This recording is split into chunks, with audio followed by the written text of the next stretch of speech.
Eu quero te ensinar como que você estuda melhor em menos tempo.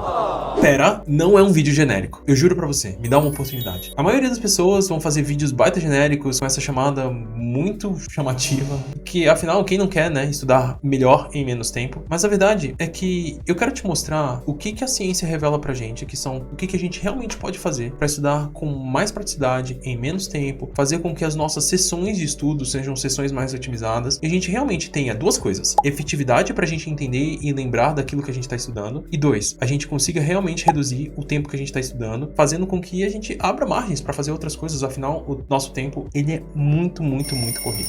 Se você quer tudo isso que eu tô te prometendo, fica comigo até o final desse vídeo, que eu vou te contar de verdade como que você estuda melhor em menos tempo. E se você não me conhece, meu nome é Pedro Nakamura, sou especialista em ciência da aprendizagem e trabalho há mais de 20 anos com educação. Se você quer saber como que se aprende mais e melhor, como que você realmente aprende mais em menos tempo, se inscreve nesse canal, ativa as notificações, curte esse vídeo. Eu vou te ensinar tudo que eu sei sobre a ciência da aprendizagem. Você vai ter que entender, então, que estudar não se trata sobre um processo único. Se trata sobre etapas de aprendizagem. E não importa o que você vai fazer, nenhum sistema de aprendizagem pode ser menor do que duas etapas. Quais são essas duas etapas mínimas que você vai poder fazer para você estar estudando alguma coisa? Você tem que ter uma etapa focada em aquisição de conhecimento e você tem que ter uma segunda etapa focada em retenção do conhecimento. É basicamente a lógica de a gente fazer uma alimentação, e você tem que ter duas etapas. Você tem que ter uma etapa de você fazer a ingestão do alimento, mas você também tem que ter uma etapa da digestão do alimento. Não adianta você ingerir sem digerir. Então, da mesma forma, para você aprender, você também tem que ter uma etapa de aquisição do conhecimento, assim como você tem que ter uma etapa da consolidação do conhecimento. Só que se o teu processo de aprendizagem ele trabalha em cima apenas desses dois estágios, tá tudo bem, contanto que você saiba como fazê-los da melhor forma possível. E tudo passa sobre a primeira etapa, que é a etapa da aquisição do conhecimento. Nessa etapa é quando você vai começar a receber as informações que você está tendo a estudar. Então, geralmente vai ser por meio de um livro-texto, ou então vai ser por meio de uma videoaula, ou então vai ser por meio de um podcast, assim por diante. E aí você vai tentar fazer a aquisição desse conhecimento. Nesse momento que você vai tentar fazer a aquisição de um conhecimento, a grande tendência, o que a gente sempre foi ensinado, é a prestar atenção. Só que a gente entende que prestar atenção é simplesmente você parar e se tornar um ouvinte sobre aquela situação. E não que você não possa fazer isso, só que a maioria das pessoas que fazem isso acabam tornando esse momento muito passivo. E o que significa tornar esse momento muito passivo? Significa que você está recebendo sem estar ativamente pensando ou ativamente trabalhando em cima dessas informações que você está recebendo. E isso não é realmente aprender. Nesse momento, você está fazendo aquisição e as informações elas estão entrando dentro de você numa coisa que a gente dá um nome de memória de trabalho. E a memória de trabalho são as informações que você capta dentro do seu ambiente e também o como você trabalha cada uma delas. Só que o problema é que quando você recebe e não trabalha, provavelmente o seu cérebro entende aquilo como uma coisa desperdiçável. E porque ela entende aquilo como desperdiçável, ela simplesmente vai apagar do seu cérebro. E por isso que a gente tem tanta tendência de esquecer quase tudo que foi falado na última aula. Só que, como eu falei para vocês, a grande sacada é a gente tirar esse aspecto hiper passivo do momento de aquisição do conhecimento e transformar ele num aspecto híbrido. E quando a gente fala de transformar ele num aspecto híbrido, a gente vai trabalhar ele de tal forma que ele não seja apenas um momento passivo, mas ele também seja um momento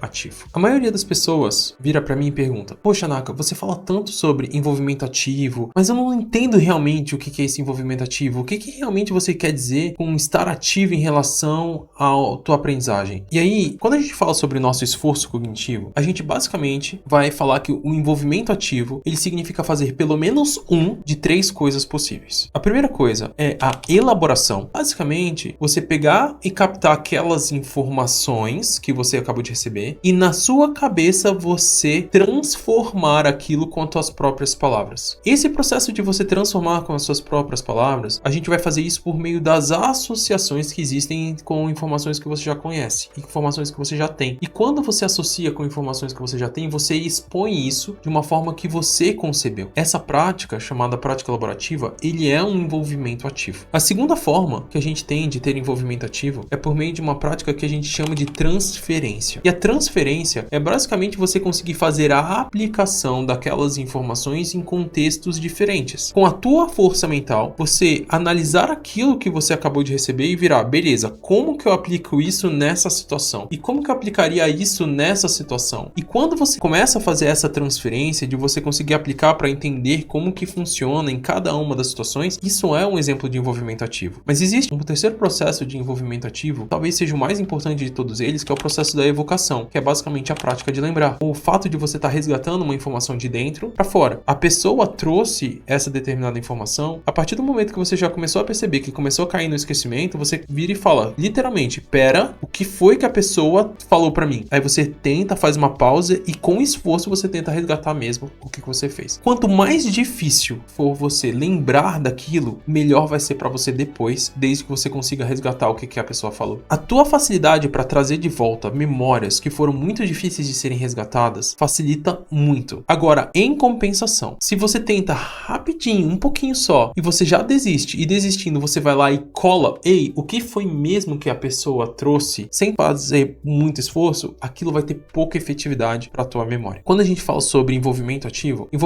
então basicamente vai ser resumido a essas três coisas: elaborar, ou transferir, ou então evocar. A gente tem uma tendência muito grande na primeira etapa da nossa aprendizagem a gente ser muito passivo. A gente vai tentar aplicar uma dessas três coisas ou múltipla dessas três coisas para que a nossa primeira etapa não seja uma etapa exclusivamente passiva, mas ela seja uma etapa híbrida, em que ao mesmo tempo que você esteja recebendo algumas informações, em alguns momentos estratégicos, ou você esteja elaborando, ou você esteja transferindo, ou você esteja evocando. Assim, a primeira coisa que você vai ser fazer elaborações bem feitas enquanto você assiste uma aula, ou enquanto você escuta um podcast, ou enquanto você lê um livro. E aí, as duas elaborações bem feitas significa você traduzir aquilo que você está recebendo com suas próprias palavras, fazendo associações. Só que você tem que parar um determinado tempinho e pensar como que eu associo isso com informações que eu já tenho. E você vai tentar pensar, poxa, isso me lembra disso. E quando você faz essas associações que você está colocando com suas próprias palavras, isso facilita a tua compreensão, melhorando então a tua retenção. A outra coisa que você pode fazer para elaborar melhor é utilizar uma técnica chamada de codificação dupla. É quando você associa não só a informação verbal que você acabou de trazer, mas associa isso com imagens. E quando você associa isso com imagens, você cria um conjugado onde a imagem te lembra da informação textual e a informação textual te ajuda com a imagem, criando formas de pistas. E quanto mais pistas o seu cérebro tem para resgatar uma determinada informação, mais fácil vai ser para você lembrar de uma determinada coisa. Você colocar com suas próprias palavras, ou então você associar isso com imagens, demanda um tempo. E porque demanda um tempo, você tem que ser muito sábio em relação a isso. Se você estiver lendo um livro, faça pausas estratégicas durante a leitura do seu livro, e aí eu recomendo muito que isso seja depois que você lê um parágrafo, para que você escreva com suas próprias palavras os insights que você teve. Se você estiver assistindo um podcast e você teve um insight poderoso, faça um pause e raciocine sobre aquilo que você acabou de consumir e coloque aquilo com as suas próprias palavras. Mas Naka, e se eu estiver numa aula? Uma aula que eu tô ali ao vivo, o que eu posso fazer? Faça perguntas, porque perguntas não só vão fazer com que você conecte informações, traga coisas importantes, mas também eles vão fazer uma pausa natural na aula. Vai ser um momento em que você vai utilizar para fazer esse processo reflexivo. A segunda coisa que no meio da sua aula você pode fazer para acelerar muito o teu processo de aprendizagem é o que a gente vai chamar de transferência. E lembra, transferência é você pegar as informações que você está fazendo aquisição naquele momento e tentar aplicar em contextos diferentes. O que acontece é que geralmente existem algumas matérias que você tem muitas questões que são questões aplicadas. E você ficar só assistindo mais questões, o professor fazendo mais questões e ele explicando mais o conceito, muito provavelmente isso pode ser uma prática de overlearning. Ao invés disso, utilize esse momento para fazer a prática da transferência. Ou seja, ao invés de você estar propriamente engajado em você assistir mais exemplos, foque esse momento que você estaria engajado em fazer mais exemplos, em você fazer mais questões você mesmo. Isso acaba sendo muito benéfico, porque com isso você vai estar acelerando a tua aprendizagem. Os únicos lugares que dá para fazer isso é em matemática e física? Não, dá para fazer em qualquer disciplina. Mas eu tô colocando principalmente essas disciplinas porque geralmente elas são ensinadas por meio de questões. Quanto mais questões você fizer, mais você vai ser testado. Mas é lógico, primeiro você precisa ter uma consciência de que você compreendeu os conceitos que estavam sendo trazidos para você. E depois você vai fazer. A partir do momento que você já tem uma ideia de como faz, se teste. Quanto mais você testar, mais você vai acelerar esse processo de você aprender mais rápido. E com isso vai ficar muito melhor o seu processo, que era unicamente passivo, se tornando um processo híbrido entre passivo e ativo. E a terceira coisa é a evocação, ou propriamente a prática de lembrar. Trazer de dentro para fora a informação. Basicamente, em momentos estratégicos durante a tua aula, ou então se você está lendo livro, ou assistindo um podcast, vendo uma videoaula, você vai provavelmente pausar esse vídeo. E aí depois que você pausar esse vídeo, você vai verificar o que foi mesmo que o professor me trouxe em relação às informações desse vídeo? Ou então, o que esse capítulo está querendo dizer para mim? Você vai literalmente tentar fazer esse exercício. E esse exercício ele é extremamente importante. Porque quando você faz esse resgate, você garante que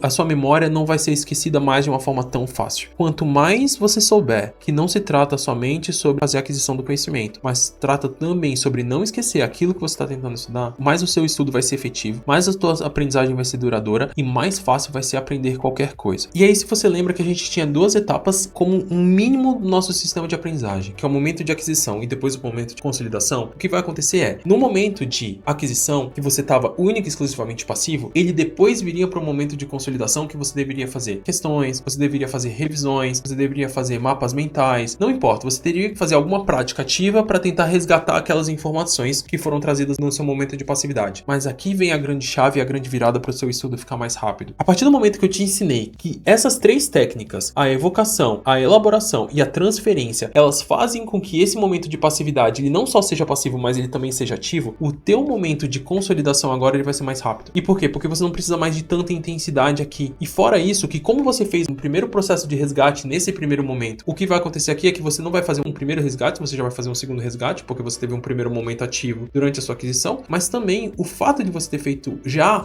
momentos ativos aqui, faz com que você não tenha que focar tanto em fazer muitas questões aqui, ou então você fazer mapas mentais gigantescos aqui. Essa lógica vai fazer com que você estude muito mais rápido. E não só estude muito mais rápido, mas estude melhor. É a forma mais eficaz de você conseguir fazer com que você aprenda mais em menos tempo. Se você gosta de conteúdos como esse, se inscreve nesse canal, ativa as notificações, curte esse vídeo, que eu vou te ensinar tudo que eu sei sobre a ciência da aprendizagem.